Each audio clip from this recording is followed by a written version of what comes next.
This is the Bigger Pockets Podcast, show 821. Day one, when I joined Grant's team, he used to underwrite a deal. I used to tell him 2 minutes. It's actually like 43 seconds. But I'm like, man, if I could underwrite a deal like Grant, then my whole life would change. What I do is I just take the number of units times the rents in place, not like what the broker's telling me, in place rents. And then I just use the occupancy of like 94 or 95%, depending on the marketplace. And then I just use rough numbers like, okay, my expenses typically in between 40 and 45%. And so this is what my NOI is going to be based on. Here's the income minus the expenses. Here's my NOI. And so I can solve for, like on these bigger deals, they all trade at a cap rate. And so I literally can underwrite a multifamily deal, 300 units within 2 minutes.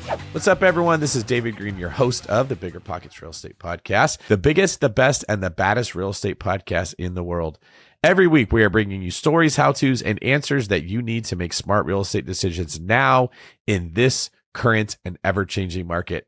I'm joined today by my co-host, Roberto Abasolo, who does a great job today, by the way, Rob. Oh, thank you. I appreciate that. This was a fun one. You know, you and I walked out of this with brand new shiny nicknames. You are the skyscraper of real estate, and I am the fire hydrant of real estate. And so, you know, I think people are really going to have to stick around to the very end to find out how we got these self-dubbed nicknames. That is a great point. Make sure you check those out. This will be something funny. And when you see Rob in person, you're going to want to call him the fire hydrant.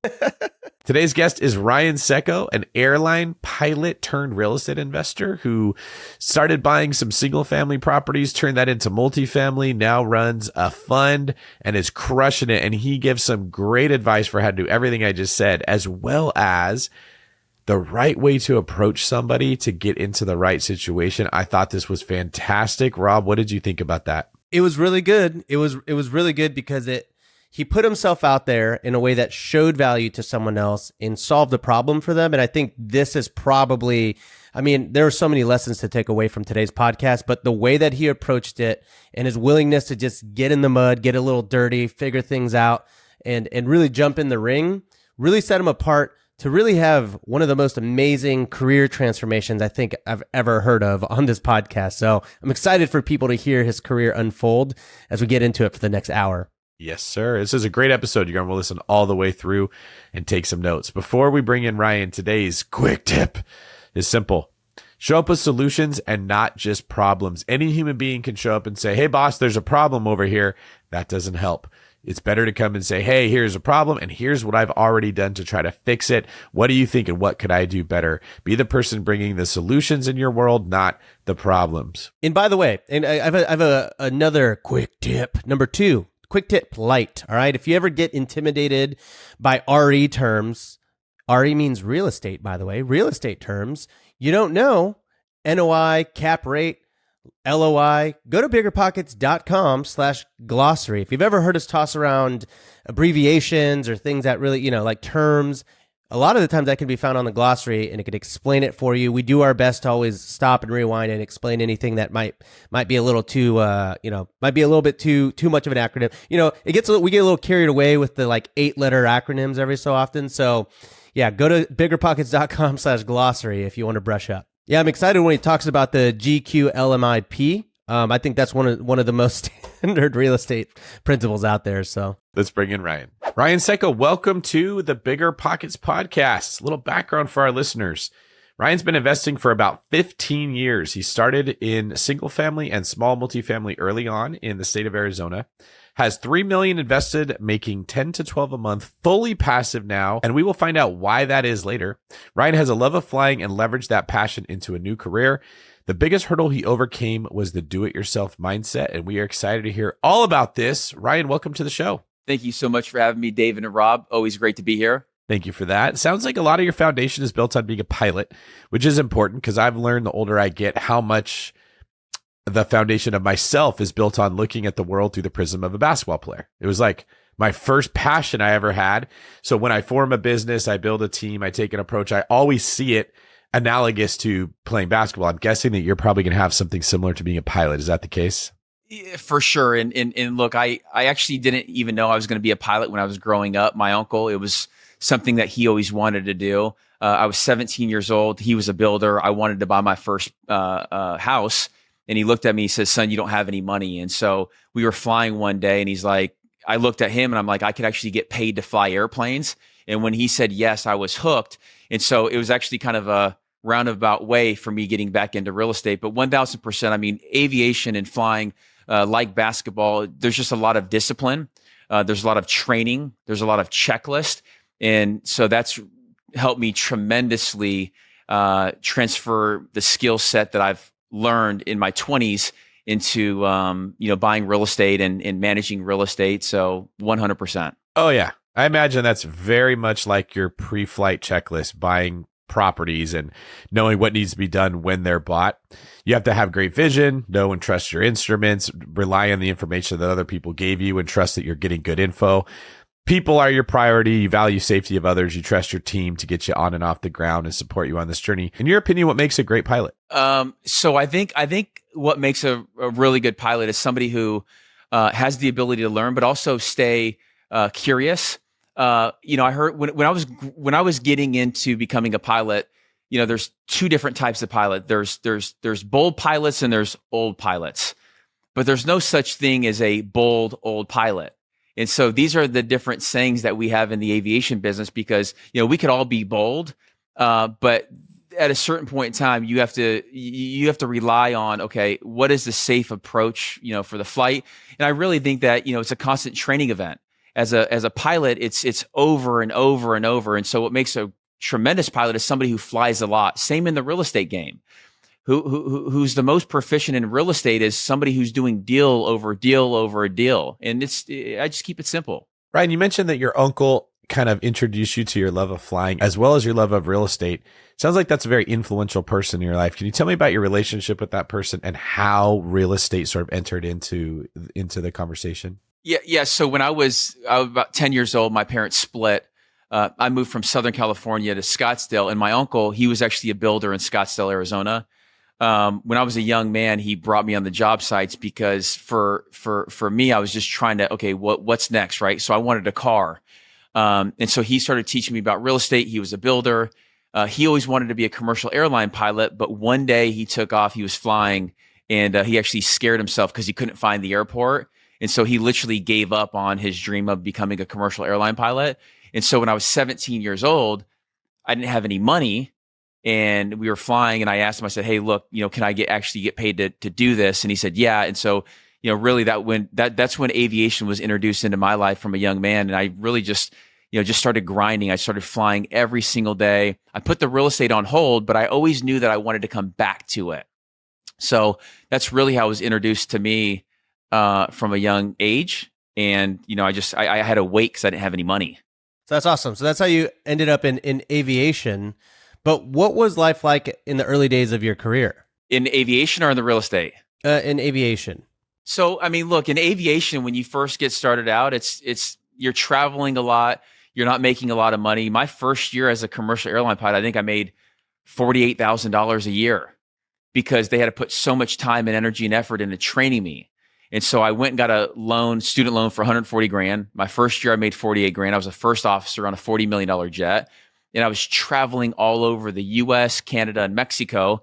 And as I built seniority, life started to become better for me. And I started getting more days off. And so you fast track that to 25 years old. This is actually where 2008, 2009, 2010 happened. And it was really great timing for me because I started making money in the airline. There was great deals in real estate in Arizona. And so that's actually when I bought my first, what I call a crash pad, which is really cool because in aviation, it's kind of like the house hacking. But in aviation, we call it a crash pad where you rent your rooms out to these other pilots. And so I bought my first home and I was able to rent out 3 of the rooms, collect net profit of $400. And so that was really my start in real estate. It was a single family home in Phoenix, Arizona. And I was making $400. I was living in the master bedroom. And that's when I realized I needed to do something bigger.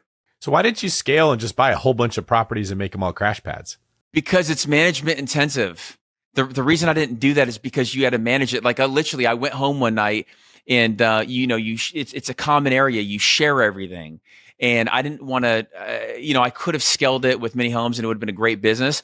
but it's really management intensive. There's a lot of people coming in and out of the homes, and it's just really, really heavy on the time. What I started looking at is, okay, how do I buy these apartments? So my next deal was a fourplex because I didn't want to live with the renters. I didn't want to live with the people. And so that's where my breakthrough happened, where I was like, okay, I could do these single family, but how do I scale? So how did you have the vision or the foresight to even save and invest in your first property? Do you remember how much you had saved up to even get into this crash pad house hacking situation? Yeah. So I bought that as my primary. So I needed like 3.5% down. I think I put down like 10 grand. I'm very frugal when it comes to money. And so even when I was making 50, 60, 70 grand, I was able to save, 10 grand a year. What had happened was on my next deal, I saved up 25 grand because I actually had a car that I had bought and flipped in order to get the 25 grand to put down on the fourplex. And so I've always been creative. I've always saved my money to invest it, but I just knew that, I had to keep buying deals because I wanted the cash flow. I wanted to buy a deal and actually make some passive income. Yeah, I always thought, commercial airline pilots were, pretty high salaried starting right at the top, but it sounds like no matter what, you sort of have this base salary and incrementally over the years, just like any job, it kind of grows. Is there like a side to that where it is super juicy, a really lucrative salary that you were sort of looking forward to, and that was kind of what was going to fuel your real estate in the future? Or did you not really have aspirations to go all in the real estate space early on? Early on, I literally thought that I'd buy a single family home and buy another one and buy another one, and then, have some multifamily. I didn't really think of it as like I'd be a huge multifamily apartment owner or operator. I just, I didn't have the belief. I didn't have the vision at that point in time. And I think like any of us, we just, we want to start off with our first deal. And we want to kind of get our feet wet. Like I literally, when I bought my first deal, I didn't even know what they were talking about when they asked me, hey, you want to buy down a point? You want conventional? Do you want FHA? I had no idea what any of that meant because I was never taught that in school. So, for me, it was like, okay, once I found out I could do the first deal, it excited me because I was making $400. My second deal, I was making $600, but it was a fourplex. And I actually bought that. It was a foreclosure. And I redid everything. And the biggest mistake that I did was I thought I had to do it myself. So I had no idea I'd end up with 21 units at the age of 30. I just knew that once I bought my first deal, and I said, if you could do one, you could do two. If you could do two, I could do four. If I could do five, I could do 10. And so I literally just started reading a bunch of books. I mean, I really like to just figure things out. I'm very curious. And so once I had my first deal, I was like, okay, what's next? That's pretty cool. Yeah, so 21 by the age of 30 is really quite the accomplishment. You said you wanted to get into this, and you're like, I'm just going to buy a single family house, single family house, single family house. A lot of people have different reasons for getting into real estate, but what was yours? Did you have a why or a motivation that, because like it's very, like I would say, I don't want to say rare, but it's not like a lot of people go into real estate like, oh yeah, I'm going to buy one and one. Like usually there's some kind of turning point or some kind of fuel that's like firing them up. What was that reason for you? So when I would go to work at the airline, what I started to realize is that when I was having these conversations about real estate with my family and with coworkers, a lot of them were saying, "Oh, be careful. Real estate's risky." And my turning point for me was, I was going to work every single day and I was trading my time for money. And at the time, I was getting paid $100 or $120 per hour, and I was like, "How long can I do this for? Like how long can I travel?" For the airlines. And so I really had that turning point because I read Rich Dad Poor Dad, Robert Kiyosaki, like how long are you going to trade your time for money? And that was awakening for me. And that's really what got me on that path to real estate is like, okay, if I can make money here, put it to work in real estate, and then get the cash flow to pay off my student loans. I mean, you guys have to realize I was in debt 140 grand. I was in debt 140 grand, and people are like, pay it off as soon as you can, pay it off as soon as you can. And so what I did is I bought a fourplex with the 25 grand and the extra cash flow that I was getting from the fourplex, I would just pay down an extra $400 on my student loans every month. And literally by the age of 30 years old, I had $140,000 paid off. I still had the principal, Rob and Dave. Like I still had the principal working for me, and my student loans were paid off. So for me, it was really just that shift at like 24 and 25, because although my uncle was very helpful in my early age, he didn't understand cash flow. He didn't understand having the assets, because remember, he was a builder. He would build to sell for a profit. When I started getting my head right and my mental right, I was like, man, I want to buy it. I want to hold it. I want to cash flow it. And I want to get the benefits that real estate actually provides. Do you remember just out of curiosity, because, student loan payments, they aren't very friendly. What was the student loan payment like on $140,000? It was like $600 for 30 years. What? That's nothing. But I mean, it was back in 2002, where interest rates were lower, and you paid $600 or $700 per month, and over 30 years, that's a long time, right? It's over 30 years. Got it. Okay, that makes a lot more sense, because I was paying like $1,000, but it was amortized over 10 years or something like that. Okay, so $600. I mean, not super bad, but obviously, like if you could replace that with income, that was sort of like the goal. You're like, let's chop that out, and then let's start figuring out how to use real estate to sort of fuel the overall wealth of your life, right? Well, yeah, and everybody was telling me, like, I had 25 grand. They're like, no, you should pay off your student loan. And I was like, no, hang on. Let me go buy a 4 unit. The rents were like $500. So I was literally collecting $2 grand from 4 units. The mortgage and everything was like $1,200.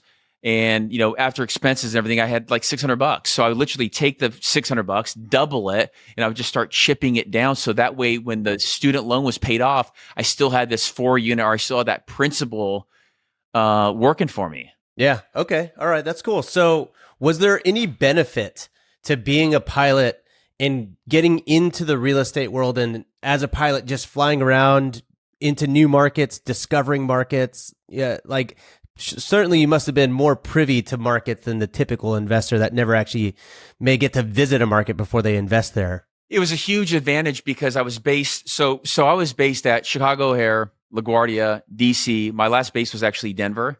And so I was able to go and see these cities, and I was always shopping real estate on my overnights.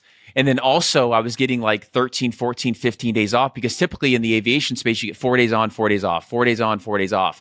And so it actually gave me time when I got back home to Scottsdale, I can go and look at real estate. When I bought my first deal, I'd have 4 or 5 days to actually renovate the units. And so for sure, like, I always think the biggest mistake for people is when they're when you grow up somewhere, you have to go and see other cities. You have to go and see other spots, because you see the growth, you see the trends, you see different things that maybe you're not seeing in your city. You see the path of progress. So I've always been a student, and I've always loved real estate. So I used to take advantage of, like, okay, the airline's paying for my hotel. The airline's paying for me to overnight. The airline's paying me to eat. So when I was done doing all my job and all my duties, I would go and shop and drive blocks and shop real estate all over the U.S. That's cool.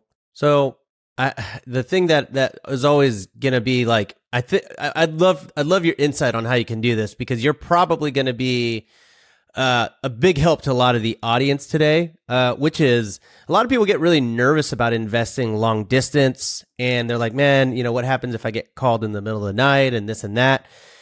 You were on an airplane, and it's not like you could just take a phone call on an airplane, because they make you put it in airplane mode, but mostly because you don't have reception, right? So if you don't have reception, you can't physically answer a phone call. How can you even run a real estate business that way? Well, it's difficult. And honestly, when I bought my fourplex, I was managing it myself. I'd have my girlfriend help me. Like when we're all getting started out, you literally have to get creative. So my girlfriend would help me, like if I was traveling. But typically, if they left a voicemail, I'd get back with them within 4 or 5. My typical flights were between, call it 2 and 4 hours. So that wasn't a huge issue. But yeah, no, it's a big deal. Like when you buy deals in other cities and states, you want to make sure you have boots on the ground, because you have to have somebody who's managing it very close. And that's actually one of my biggest fears. Like that's why when I started investing in real estate, I started investing in my backyard because I was actually terrified. I was so scared to go to San Antonio in Austin because Texas was a really big market back in 2012, 2013. There was a lot of that growth between Austin and San Antonio, but I was always so terrified because I didn't have any boots on the ground. I didn't know any management companies. I didn't know anybody who managed real estate. And the smaller the deal is, the harder it is to find a management company to actually manage it.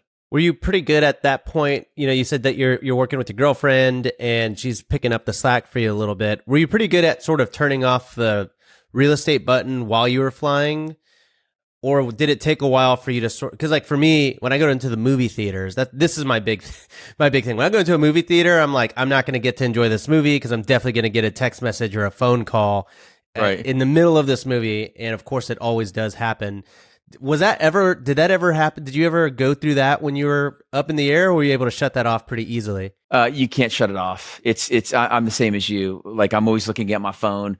It's just always like I used to not go on vacations because I was like, well, what if the toilet gets backed up? What if they call me? Like, what if they do this? Like, what if I'm international and they can't get a hold of me? Like I was the typical scared young investor in real estate, and I wanted to do it and manage it all myself. So we haven't covered who you actually started working for as a pilot yet. How did you go from commercial to private as a pilot? So this is a crazy story. I actually was, when I had 21 units, I was 30 years old, and I said, okay, what's next? And I knew that by this time, I knew that I wanted to own and operate and control multifamily units. I just didn't have anybody where I was from that was doing like what Grant was doing. So at 30 years old, I said, what's next? And on YouTube and actually BiggerPockets, I found Grant Cardone. And on BiggerPockets podcast, this is crazy. He's like, look, I've got like 3,000 units. I'm looking to grow. I'm looking to scale. If there's anybody out there who's listening, who wants to come and join my team, call me. And I picked up the phone and I called him. And I literally didn't even get an interview with Grant. I got an interview with his team. And they're like, well, we don't really have a job in the real estate yet, because they knew I was a pilot. They're like, we don't even have an airplane yet. It's coming in 2 weeks, but we got a sales job, like a sales role job. And I said, perfect, I'll take it. And so literally 2 weeks later, I packed all my stuff in Scottsdale in Arizona, and I moved out to Miami, and I started working for Grant Cardone. And I knew like the way he was talking about real estate, when I heard him on BiggerPockets, when I heard him on YouTube, like I just knew that he wanted to grow and scale his portfolio. And I was like, man, instead of me doing this by myself, how cool would that be to do it with somebody who has like a huge head start from where I was? And so that's what I did. Yeah, that's crazy. So how long ago was that? That was 9 years ago. Okay, so he was this Grant Cardone. Was he established at this point? I mean, because now obviously he's got a huge name, huge platform, huge portfolio. What did it look like back then? Was he super established? Because it seems like you just took a giant risk, to go work for him.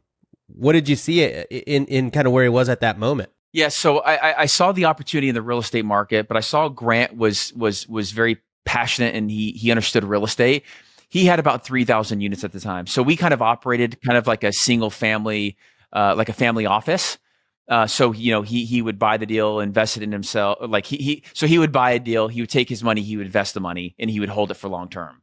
We didn't have like the Cardone Capital and the crowdfunding and the 12,000 units. We had none of that.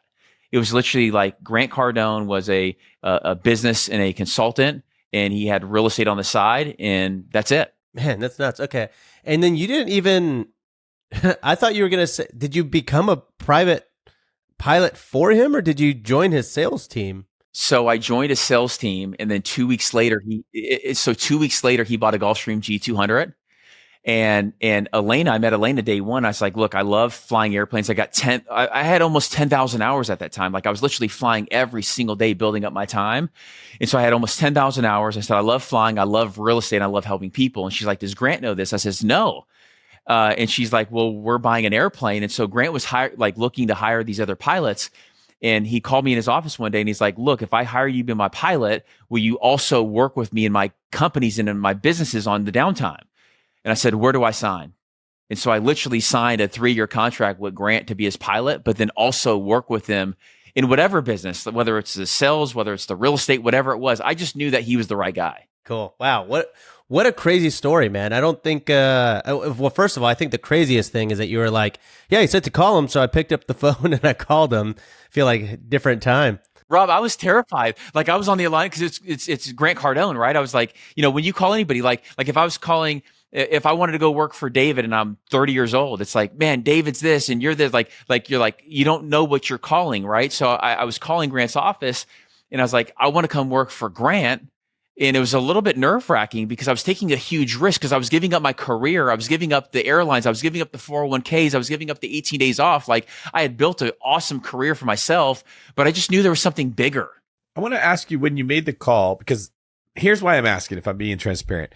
This gets spoken about a lot. We just spoke with Tarek El Moussa today, and he's like, you got to try, you got to reach out. And so this gets spoken about often from influencers. And what that translates into is me getting 40 DMs a day from 23-year-old guys that are like, I'll do this. I'll run your social media. I'll build a course for you. I'll automate something and make money off of you. And meanwhile, this kid has 300 followers and he's telling me he's going to grow my brand. And it's like exhausting having people reach out and say, I want to work from you. And you're like, what can you do? And they're like, yeah, I don't know. Just tell me what you want me to do. And we get in this stalemate, right?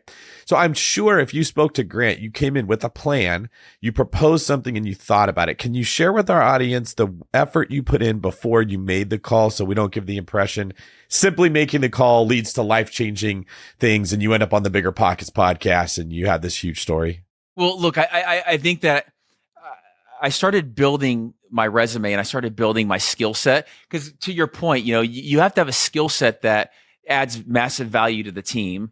Otherwise, you just don't add massive value. Like if I call up Grant and said, hey, I want to run your social media. I want to do this. Like I don't have any experience doing it. What I did is I said, hey, look, I wanted to be super easy, by the way. But I said, look, I've got a career in aviation. Like if you're going to buy an airplane, I will run the entire flight department for you. And I'll do it for free. Like the one thing that people don't realize, like I would have done this for free because when you get really close to somebody like Grant, like David, like Rob, like me now, it's so valuable because you just learn a whole new skill set. And so my pitch was 3 things. I know how to fly airplanes, and Grant actually kind of made a crack at me one day. He's like, do you really know how to fly? I'm like, look, in 4 weeks, I can get type rated on your airplane and I will be the lead captain and I will be there every single day. I haven't called in sick in 10 years at my current airline. And I also have 21 units in real estate that I know they're kind of junk, but I want to grow and scale, but give me the shot at the flying first, and then I'll work into the real estate piece. And so really, I think that was the big value add piece because number one, I was willing to come and make phone calls. I was terrible at it, by the way. I was making sales calls, but I was willing to do it. And that showed Grant really like, I'm willing to do honestly, guys, I'll sweep the floors. I'll make the phone calls. I could be at the top. I could be at the middle. I could be at the bottom. I'm willing to do what other people are not willing to do. And he saw that from day one. And also it helped that I met Elena on like day 2. And because Elena has been a huge part of my success, meaning that, when I got in here, she's like, hey, Ryan likes real estate. Hey, Ryan can fly airplanes. Hey, Ryan like this, because that's really what led into me transitioning from being the pilot into real estate. Few things that we should highlight from that. One, you didn't come with vagueness or ambiguity. You said, I can help you in this way, and here is why you can trust me. When we get someone that reaches out and they're like, just tell me something, that doesn't work. You showed clear value. 2, you said, I'll do it for free. Oftentimes when people reach out, they're hoping that they get paid in some way or it's some kind of a partnership and you don't know who they are. So you're not comfortable with that. So you took the smart road and said, let me just build trust with the person. I'll work for free. And 3, you offered to work in a capacity where you said making phone calls in a system he already had established. Grant did not have to take you and say, follow me around, kid, and I'll teach you the ropes on the first day. He could plug you into a team he already had, and they could evaluate your character, your skills. They could see what you were good at. That would be the equivalent of someone saying, hey, David, I want to come be a real estate agent on your team. I could say yes to that because I could stick them with another agent and they could tell me how they're doing versus I have to be the way to evaluate, which means I'm probably going to say no until I know the person better. So that right there is incredibly valuable. That's great. I think you nailed down like his like pain point, right? And you're like, a pain point is if you're buying a plane, someone's got to fly the plane, right? Like 1,000% of the time when I work with someone from like that reaches out, it's because they've heard me say something on the podcast. They've heard me say something on my YouTube channel, on Instagram that's like, oh, I'm really struggling with this. Like, I cannot figure this thing out. Or does anyone have a recommendation? When someone's like, oh, hey, I've got the solution to that very specific problem you have, boom, like door open immediately, right? It's 100% what you said, David. I think you framed that up pretty correctly. Find the value, solve the pain. Yeah, and Rob, I didn't negotiate too. Like when he said, "Here's the deal," I just said, "Hey, where do you want to sign?" He's like, "I want to do a 3-year deal with you." I was like, "I'll do a 10," because I just knew, I hope that if people could take one thing away, if you can get around the movers and shakers, if you can get around the people who are actually doing deals, that's my advice to all the young guys out there. It's like when I'm to my 21-year-old self, if you could add value to a team, if you can get around a team who's already doing what you want, that is the fast track. Yeah, it's just take note there. It's not about reaching out to someone with a terrible pitch or saying, I just want to work with you. You have to be clear about what you're looking for if you want to get a clear response back from the person, but it can work out really well when they do it the way that we're describing here. Now, we understand there was a pivotal moment when you went from flying high to being grounded. Can you share what happened in Alabama? Yeah. So as I was early, Elena was a huge part of my career in bringing me into what I call the circle. I literally, in Christmas, it was 8 years ago, we landed the airplane in Fairhope, Alabama, which is a super cool runway. It's like really, really small. We landed the G200 there. It's kind of a private airstrip. And I went to the hotel. And this is over Christmas, and Elena calls me. She's like, "Hey, look, you guys are a crew." Because the one thing about Grant and Elena is that they actually, the people who work with them and work for them, they're really like an extended family.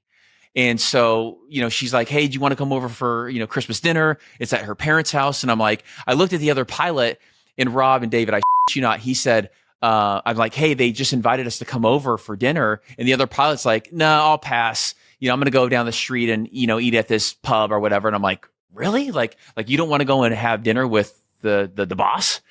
And so I went over to the house, and I noticed when I got there, Grant was a little bit aggravated.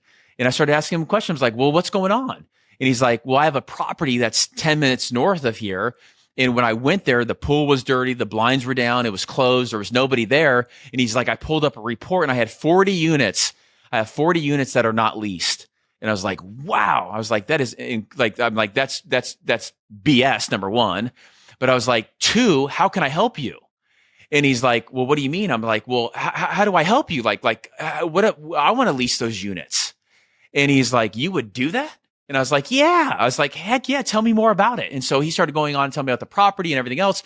And I looked at him, I said, "Well, what if I parked the airplane in Miami when we landed in 3 days, and I came back up here and I rented those 40 units for you? Would that be of service? Would that help you?" And he's like, "Wow." He's like, "You would do that?" And I said, "Absolutely. I'm going to get a plane ticket right now, and I'm going to come up here." And I have, guys, you got to keep in mind, like I've never ran a 344 unit complex before. I have 21 units, and I took a huge risk. And I was like, "You know what?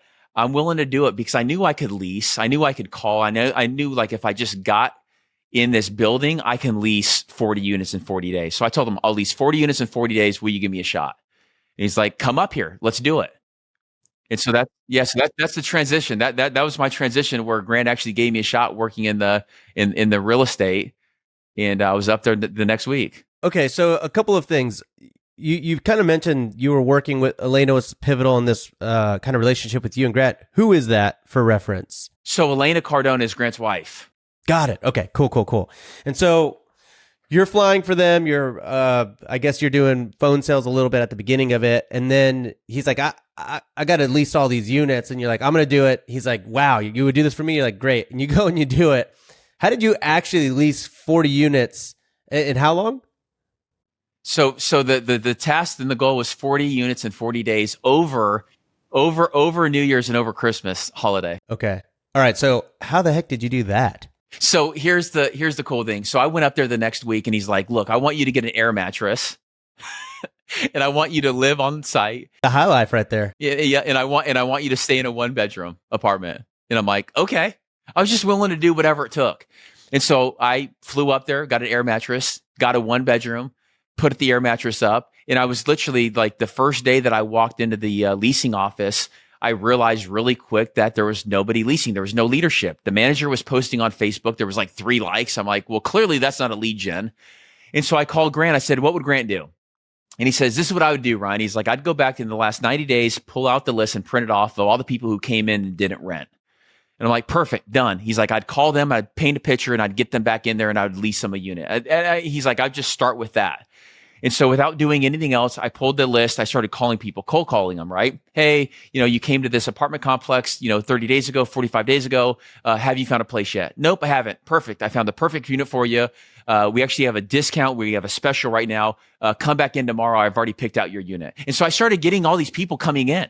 I literally started getting all these people coming in. I said, what else would you do, Grant? He's like, well, I'd go put your phone number on the front sign of the building. On the street, I'd go and put your cell number. I'm like, perfect. I'll go get a sign made.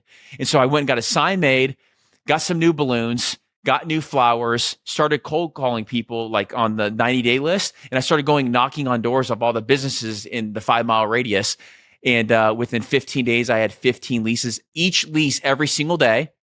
And by the 15th day, he called me back. He says, Ryan, get your ass back here. You are now part of the real estate team.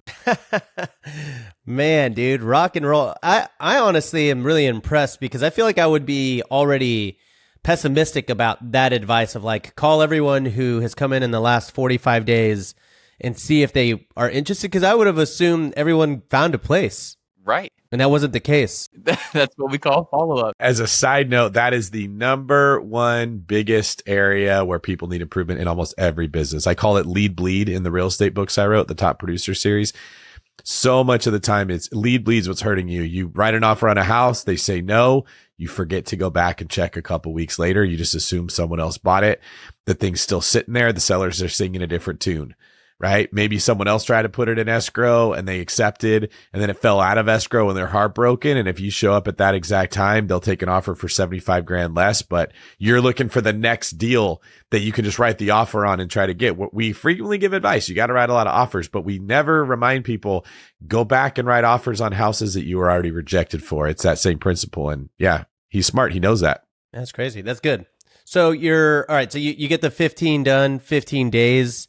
What about the other 25 units? Was Grant no longer worried about that because you sort of figured out those systems for the rest of the team or what? Yeah. So what happened was I identified who the real leadership was coming from in the community, which was the assistant manager. And so what happened was we promoted the assistant into the management role. And then also on the maintenance standpoint, because that's also a big thing in multifamily and apartments, right? Is you have to turn the units and make them ready because everybody, when you show an apartment, just like when you show a house, David, you know this better than anybody, you want to show the end result. You want to show the finished product. So I think, 20 days, I was there for about 15 to 20 days. And that was plenty of time to identify who the players were, give them enough momentum and energy. Because look, when a guy like myself or you or David go into somewhere like that's great energy and you could really start building that momentum. So we got that place leased. It was like 95% within 30 days. And then the proper team members were in there. So now I could start going and focusing on, because at the time I think you had 3,000 units to 300. So you had about 10 deals. I was able to go and start working on other deals because that's really where I started cutting my teeth in this business is I wanted to make sure that Grant's portfolio was running 10X. And so he started putting me on all these other deals saying, hey, you get in touch with this management company, you get in touch with this property manager, you go and just make sure that you're going through all these deals. And so, I leased 15 units. I came back here. There was a team of 2. It was called Grant Cardone and Ryan Tseko.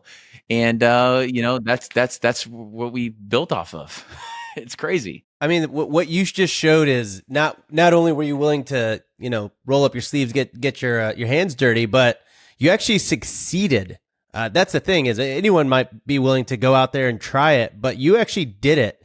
Were you already a natural leader? Was this something that you were good at? Are you particularly a charismatic salesperson? Or was it sort of like a fake it till you make it type of thing? I think I've always had the ability to learn. I think, back what David asked me earlier is, how did the leadership and the pilot skills transfer into what you're doing now? I was a captain for 9 years of a 70 passenger jet, $40 million airplane. Leadership is highly trained in the airlines. And I think that, from a piloting standpoint is I'm very systematic. I am very logical and I'm a people person. I think people are the most important part of the business. I know a lot of people are like, oh, it's this and it's this and this. It's the people. If a deal's doing bad, it's the people. If a deal's doing good, it's the people. Because you could have a great deal and crappy people, the deal's not going to do great. You could have a okay deal and have great people, the deal's actually going to do really well. So I think that the people are super important. And I think that, for me, I've had a lot of great mentors where I'm just willing to do stuff that people aren't. And I also had a great mentor, Grant. Grant had the ability, like I was calling him every day. This is what built my relationship with Grant. Is I was calling him, what would you do? What would you do? What would you do? And also to one of David's points too, like Grant was not in the mood. Like Grant's not going to teach me anything. Grant's going to put me in the positions to learn. Like that's what people are making the mistakes. Like they're calling people saying, that's just adjusting the expectations on that, Ryan.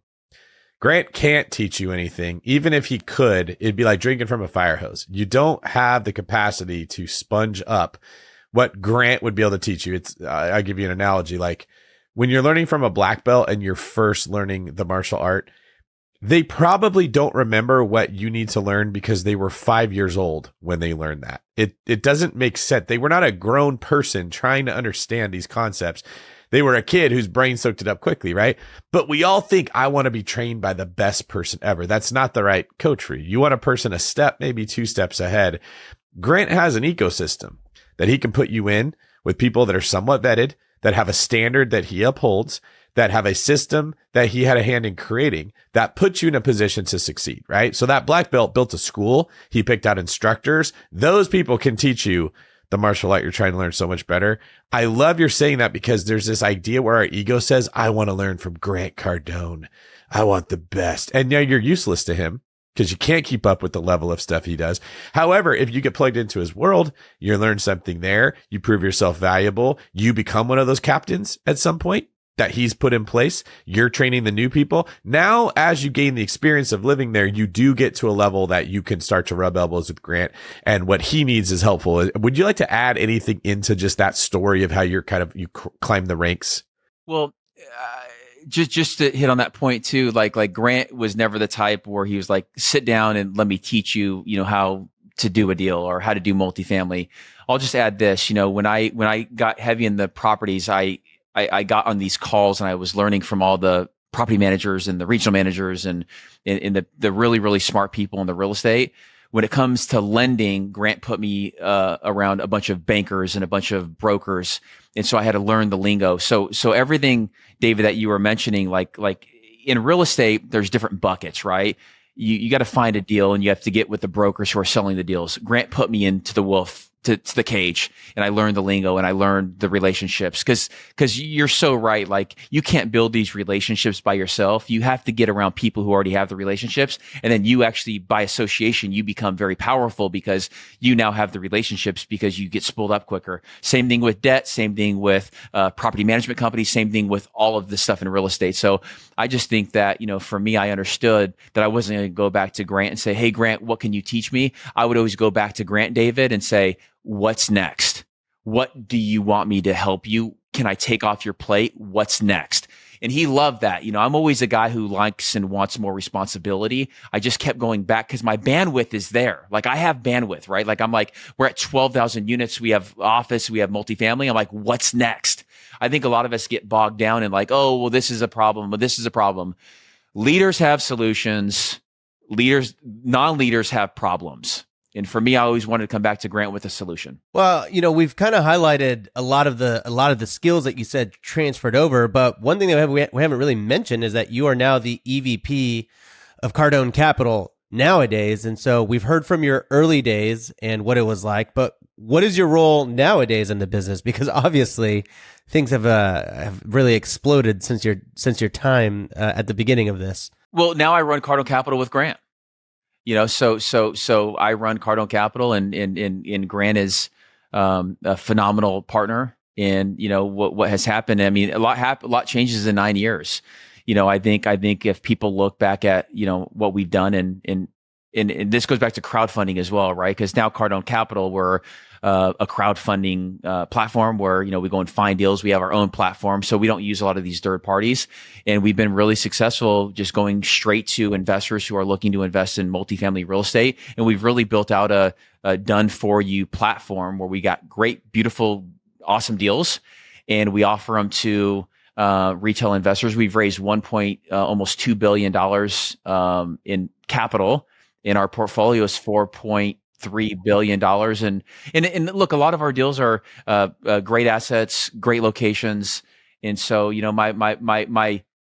my day-to-day has changed a lot as we continue to grow the portfolio, but I'm always still very curious and I'm always still learning. And now the team's different, the deals are different, they're bigger deals, but it's really the same thing. And I always go back to this. The people that we have on our team are phenomenal.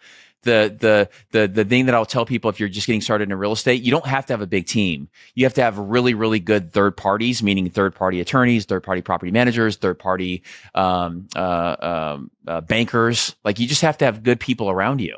Yeah. So it sounds like you're buying a lot of multifamily. Can you tell us, obviously your experience as a pilot, how does the pilot's checklist apply to buying large multifamily as you sort of go down this route? Well, the due diligence checklist on multifamily is a lot bigger than my checklist as a pilot. Yeah, I believe that. And the checklist goes for the debt, it goes for the deal, it goes for the investors. But it's all transferable. Like, and this is what I always say too. Like, it doesn't matter if you're in a corporate job or if you're a pilot, or because really being a pilot is really like a corporate job. Like, everybody who has a skill set of either being a leader or managing a team, you can become a great real estate professional by transferring those skills. So yeah, look, I look at a lot of deals, and I look at a lot of markets. And so again, all of this stuff that I was telling you about earlier is like, I've been to a lot of markets. I've looked at a lot of deals. I've looked at a lot of deals with Grant. I've learned from the best. I was literally with Grant, and this is what, maybe people didn't pick up on this. I've literally been with Grant for 9 years, but for the first 6 years, David and Rob, I was with him every day. Like, I was with him every day because I was flying. When we were not flying, we were looking at deals. When we were not looking at deals, we were flying. When we weren't flying, we were looking at deals. Everywhere we would land, we would look at deals. And when we were overnighting somewhere, typically I would stay with them.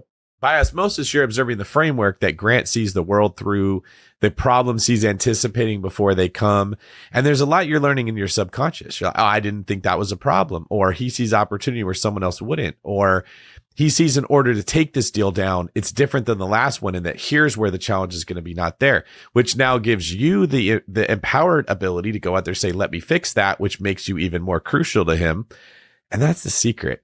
If you want someone to become a partner with you, whether it's romantic, whether it's business, whether it's friendship, whether it's anything, make yourself such a crucial part of their life that they can't live without you. I mean, that's really how you take leverage in a relationship. Yep, it really is, David. And then also you layer that with the rules that are changing, because before 2014 and 2015, you actually couldn't do general solicitation, which is the way you raise money. And so as we're building this foundation in the real estate, 2015 and 2016 happened, and now the SEC, they started allowing us to go and do general solicitation. And so all of the business owners, all of his friends, all of his power base were reaching out and saying, hey, I see you guys are doing deals. I want to invest with you. Like, Cardone Capital actually started because we did one deal that was $20 million. The debt was 14, the equity was 6. We raised a $6 million in 7 days. And Grant looked at me and said, hey, can we do this again? The next deal was 40 million. So like, all of these things, like you can't just look at Grant and Ryan and Cardone Capital like, oh, these guys are overnight successes. We literally built this thing in gradients. And I highly encourage people that are listening, you can do it too. But you brought a skill set to the opportunity. That's just where I really want to like plant my flag here. You didn't bring nothing and say, turn me into a superstar, and then get frustrated when it didn't happen. You had already done some things in life, and you brought those to the opportunity, and the opportunity helped you flourish. And I was investing in the deals too, David. So like, I was at lunch one day with Grant in Chicago, and I started showing him my 21 units. And he looked at them. He's like, man, these are junk. And I was kind of offended at first. I was like, well, what do you mean? I was like, this is an 8-plex. This is a single family home. Like, this is good to me. And he's like, Ryan, he's like, look at what I'm buying. And I'm like, well, what would you recommend? And he's like, I would sell them all. And I was like, you would sell them all? I went home the next day and I sold them all. I called Eddie, the real estate agent. Like, I called David. I was like, sell them all. And within 30 days, because I mean, Scottsdale was a great market. Within 30 days, I ended up with $500,000. I couldn't 1031 because Grant had already bought the deal. Like we do, like he buys the deal and you could roll your money in. So I paid the tax of $100,000, but I literally took $400,000, David. And this is really what, you said, I'm putting my flag in. I took my 400 grand, I invested it with Grant in 826 units in Nashville, Tennessee. And I said, I am committed to doing this. Not only am I going to time, energy, and effort, here's my money. And within 3.5 years, that 400 grand turned into 1.1. And Grant, I tell this all the time, Grant actually made me a millionaire. And I'm the first millionaire from my family. And I'm really proud to say that. And it's been life-changing working for somebody. It's been life-changing working for Grant. I'll bet you what Grant saw when he looked at that was the return on equity was very poor, where you were probably looking at the return on your initial investment. They had appreciated to the point that the cash flow was not keeping up with how much equity you had. So he saw the inefficiency of your capital. You put it into a new deal with a value add component and stronger cash flow. And so you turn that equity into something that would give you a higher return. And I didn't have to work in the day-to-day too. It's like I went from 21 units being the manager, because we all start there, right? And I actually encourage people, start, do it, get a 4-plex, get an 8-plex, get 12-plex, get 32 units, like do it. Because the worst thing in the world is not doing anything. And then now you have no assets. All you have is liabilities. And sometimes it takes time. Sometimes, like right, today's market, you're not going to go out there and crush it and add 6 figures to your net worth buying a fixer-upper that nobody wanted that you found on Zillow. You may have to wait a significant period of time to build that equity up to go do what you did, but still, it's better than not doing it, right? It doesn't make sense to cry about how easy the market used to be, so you're not going to invest. Well, this is what the market offers today. So how do you build a strategy around that? Yeah, because as you buy these assets, they will over time. I truly believe, if this is my strategy is, 5, 7, 10 years, even longer. You buy the best real estate, you buy great real estate that you want to hold for a long time. You don't just buy the real estate that's on a discount, because my first deal was on a discount. I made the least amount of money on it because of the location, because of the market. The third deal that I bought, I actually paid the most, but I made 100 grand within 12 months because of the location. It was so good. So it's interesting. Like as I did my first deal, second deal, third deal, fourth deal, I started learning. I started picking up on these different pieces where I was like, man, I want to go and invest in that market because the appreciation and the cash flow is better. I don't want to just go here because it's a discount. I'm working on a book like that right now. Let me and Rob be the co-author on that book, okay? That's right. I'll write the foreword. Rob did write a foreword once, and it was rejected. Nobody wanted it. It will be a 4-word forward. A 4-word forward. Ryan, you mentioned that you've seen a lot of deals. You've underwritten a lot of them. And I understand you now have a 2-minute process to underwrite a deal. Can you tell us what that's like? Oh, yeah. I mean, so look, day one, when I joined Grant's team, he used to underwrite a deal. I used to tell him 2 minutes. It's actually like 43 seconds. But I'm like, man, if I could underwrite a deal like Grant, then my whole life would change. And so literally what I do, and as you get spooled up, you start learning these markets, right? And in multifamily, what I do is I just take the number of units times the rents in place, not like what the broker's telling me, in place rents. And then I just use the occupancy of like 94 or 95%, depending on the marketplace. And then I just use rough numbers like, okay, my expenses typically in Florida on the East Coast are between 40 and 45%. On the West Coast are 30. And so this is what my NOI is going to be based on. Here's the income minus the expenses. Here's my NOI. And so I can solve for, like on these bigger deals, they all trade at a cap rate. And so I literally can underwrite a multifamily deal, 300 units within 2 minutes. And it gives me so much power because now I'm communicating to the broker that I've got, number one, speed. Number two, I know if it's a good deal or a bad deal. So I don't waste a bunch of time on bad deals. But I've learned that from Grant, and I highly encourage people, if you're listening, learn how to underwrite really quick, identify bad deals, move them away from you as fast as possible. So that way you could focus on really good deals. I got to give you some props, man. I've been asking every single multifamily operator that I know for something like that for years. And none of them will, because if they leave their spreadsheet, they get separation anxiety. They can't handle it. We have that with single family houses. It's called the 1% rule. It basically, you throw out everything that isn't, it doesn't have to be exactly that. It has to be close to it. And then as interest rates are low, you can get further away from a full 1%. But as they go up, you got to get closer. And then I also learned that the higher price the asset is, the less dependent it is on the 1% rule. So a 50,000 house better rent for $500 a door, but a $900,000 house doesn't have to bring in $9,000 a month just to cash flow positive. We're not saying it's a good investment, but that's because I've seen enough of them that those patterns jump out. And you're basically saying, I've seen enough of these houses that I know expenses are X over here and Y over here. And it all goes in the algorithm of your brain, and you could spit out an NOI that lets you say, all right, if we're trading at a 6 cap based on this NOI, hey, this is the ballpark we're going to be in. Can we play ball? And if they go, no, it needs to be something. All right, we're done. We're moving on. Not running it through a 3-hour process of putting it into a spreadsheet. You're so spot on, David. And also the 1% rule, I still use it in today's market. Like I looked at a deal today. It was 140 units. They wanted, it was like 240 grand, and rents were, it was like $1,900. And so I'm always looking at that 1% rule, because I always know that if I can meet the 1% rule, I'm going to buy every deal. If a unit's 100 grand and I can get $1,000, I'm buying it. Put it under contract, write an LOI. Let's move on. I'll figure out the expenses, all that stuff later. But I just know, and also the bigger the deal gets, the less you have to be to the 1% rule. Same thing as, but you have a little bit more slack when it gets bigger, because you get economies of scale. Can you just define the 1% rule for anyone at home that doesn't know exactly what that is? Yeah. So if I buy a house for 100 grand, I need to get $1,000 per month in rent. Gross, not profit. Gross. Awesome.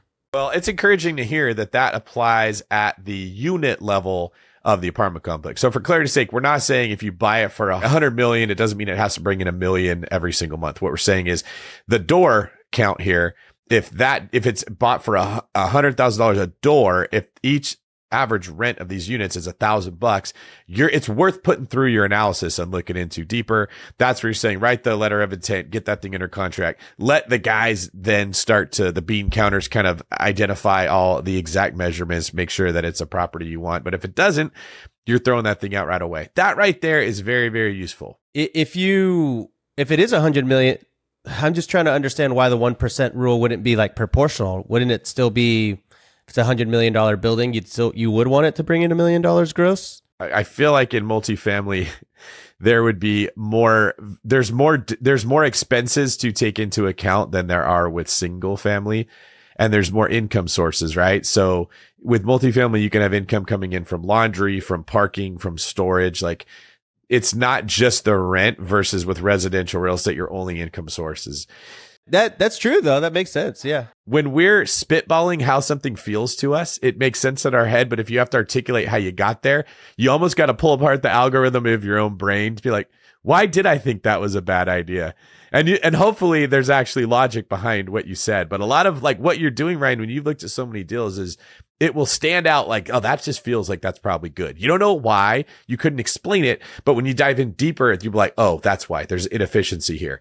They could bump rents much more than what they realize, or insurance is much higher than what they thought, so they're not going to get this much money. Sometimes you don't know exactly why it feels right, but you know that it does. Yeah, exactly right. And to your point, David, like the income and the rent is one thing, but then you also have like utility reimbursements, you got other income, and those are really big numbers on multifamily. That's why it doesn't have to meet and match the 1% rule on like the door count.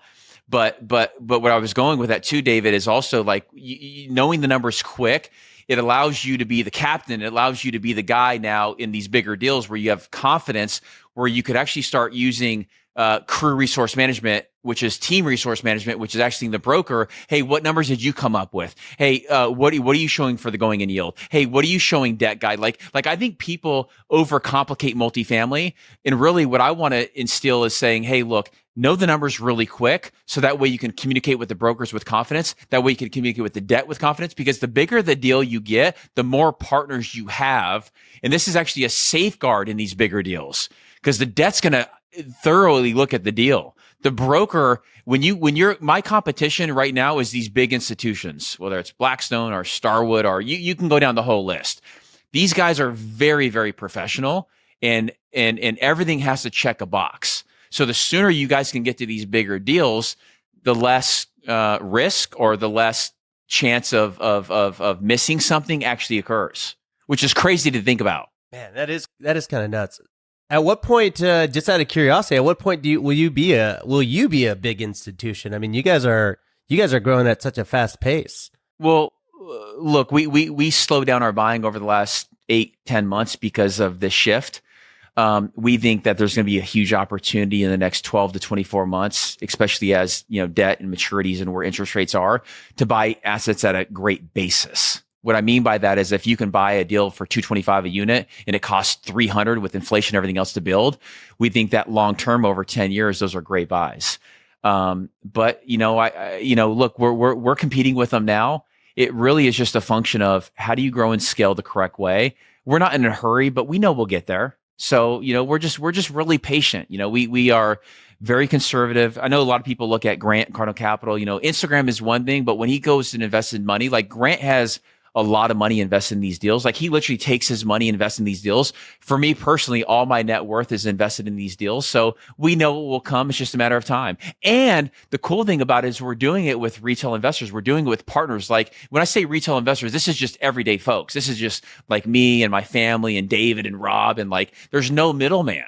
So it may take a little bit longer, but when we do get there, it's going to be together, which is super awesome for us. It's amazing, man. What a journey. What a journey. I'm excited to, I want to connect with you after the podcast for sure. But we got one more segment for you, if you're willing to indulge us. We call it Flight, Fight, or Fright.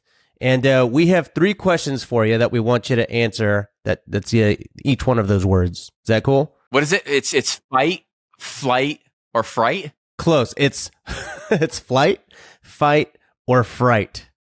Okay, we're gonna send you some rapid fire questions here. All right. So first one, fright. What are the fears you had to overcome to get where you are? I had to overcome the fear of failure. When I first started working with Grant on that 15 units or the 40 units in 40 days, I was actually terrified because I was like, what if I fail? I won't have the opportunity. But I did it anyway. All right. Flight. When do you know to walk away from a deal, a job, or an opportunity? When the numbers don't make sense and there's no more growth. Okay. Last one. Fight. What were the hardest lessons you had to learn in real estate? The hardest lesson I had to learn was not doing it myself.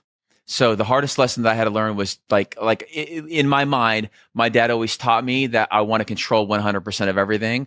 The hardest thing for me to undo was that partnerships are really, really good, and they actually accelerate what you could achieve if you partner with the right people.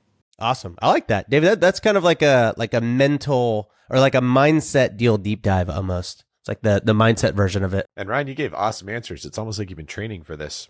And I didn't even have those. Nobody even prepped me for that. That was kind of like random. Well, thanks, Ryan. This has been an excellent show. We covered how to get started with the advice that you have. It doesn't have to be perfect. So your uncle gave you some advice for how to get you going in real estate. You built a portfolio that eventually Grant Cardone told you was crap, but it doesn't matter because that crap got you to a point where it could even be called crap and you could put it into something better. We talked about the right way to reach out to somebody, and we gave kind of a framework for everybody that's trying to get an opportunity. I hate the spaghetti against the wall method. Just send a bunch of DMs and hope that something sticks. Actually come with something feasible that you're proposing and be humble. Like you said, just I'll work for free. Let me prove my way. But if you get in the right environment, that will get you to the top. You're now running Cardone Capital. Like if that's not a great example for everyone to follow, I don't know what is. We talked about underwriting deals quickly, right? Not getting too caught up in the mess. That does not mean that you're going to buy a property based off of a 43-second underwriting system, but it does mean that you're going to get your foot in the door and that you can move with the power players. Those brokers are trying to figure out who's legit and who's kicking tires. And you kind of put yourself as a front runner in that situation and then take some time to analyze the deals. And we talked about buying properties, thinking about the future, not just right now. What do you expect rents to do in that area? What do you expect jobs to do in that area? Is there going to be more supply coming in, or is supply somewhat constricted? When we had Grant on the show the first time, he actually talked about how he likes to buy in liberal areas because they are less likely to issue new building permits. And it's a way of kind of eliminating competition. It's a different way of thinking that your typical investor that just runs it through a calculator and says yay or nay isn't taking into consideration. Rob, anything you want to add there? No. You covered every single thing. And just going back to your thing about people reaching out and everything. You mentioned getting your foot in the door. There's this old adage back in the day, or this old kind of urban legend of this guy that really wanted to work at a very prestigious ad agency. And so what he did is he sent a shoe to the creative director with a note that said, I just wanted to get my foot in the door. So I just wanted to know, would that work on you, David? Do you think that would be a way to get through your DMs if everyone just sent you a shoe? No, that's the opposite of what I was just saying. People come with a plan. Don't try to be cute. I'm so clever. I sent David a shoe and I get the shoe. And I'm like, well, now what do I do with you? Like it always sounds good when you hear the story and it just turns into a Cinderella tale. But no, that's not, unless inside the shoe you have a business plan and you tell me what your skills are and say, give me a shot, I'll do this thing for you. And then you can see how it looks. All right. Well, thank you, Ryan, man. This has been fantastic. I really enjoyed getting to know you, and thank you for sharing things. Where can people find out more about you? Very easy. Social media, Ryan Tseko, YouTube, Instagram, CardoneCapital.com. I mean, I'm very out there. I'm very open. I typically give people my cell number, but I'll leave it for the social media and also the website. And Tseko is spelled Tseko. So that's RyanTseko. Go give Ryan a follow. Rob, how about you? Where can people follow you? Oh, you can find me over on Instagram or Threads or YouTube at Robuilt, ROBUILT. I teach people how to do real estate, Airbnb, short-term rentals, investing, life, liberty, the pursuit of happiness, and everything in between. What about you, David? Find me at David Green 24 all over social media, including Threads and Instagram and everything else, or at David Green 24 on YouTube. My website's davidgreen24.com. So thank you for saying that. My social media used to be pretty boring, I will admit, but it's been stepped up quite a bit. So it's fire now, my friend. You have done it. Absolute fire. If my social media had a glow up, it would be Ryan going from a pilot to Grant Cardone's pilot and now running Cardone Capital. So just like you don't want to miss out Ryan's story, you don't want to miss out on my social media. How is that, Ryan?